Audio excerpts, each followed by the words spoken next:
ইস্টবেঙ্গল ছেড়ে গেলেও লালহলুদের প্রতি টান আজও অটুট হিজাজি মাহেরের।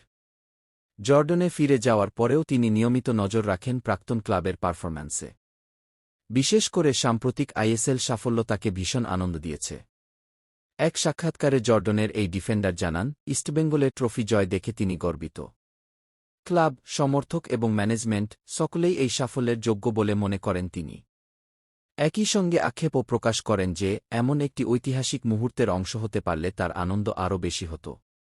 ইস্টবেঙ্গল জার্সিতে মাহেরের সবচেয়ে স্মরণীয় অধ্যায় নিঃসন্দেহে সুপার কাপ জয়। কোচ কার্লেস কুয়াদ্রাতের অধীনে সেই সাফল্যের অন্যতম সদস্য ছিলেন তিনি।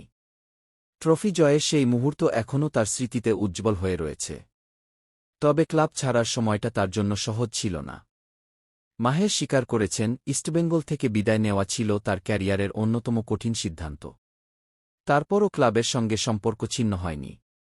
এখনও তিনি কয়েকজন প্রাক্তন সতীর্থের সঙ্গে যোগাযোগ রাখেন এবং সুযোগ পেলেই দলের ম্যাচ দেখেন। সমর্থকদের কথা বলতে গিয়ে বিশেষভাবে আবেগপ্রবণ হয়ে পড়েন মাহের। তার মতে, ইস্টবেঙ্গল সমর্থকরা বিশ্বের অন্যতম সেরা। ক্লাবে থাকার সময় যেমন ভালোবাসা পেয়েছেন, আজও সেই ভালোবাসা তিনি অনুভব করেন।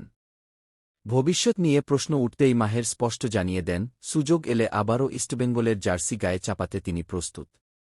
তার কথায়, ভারত এবং কলকাতা এখনও তার কাছে বিশেষ জায়গা দখল করে আছে, আর ইস্টবেঙ্গল তার হৃদয়ের খুব কাছের একটি নাম।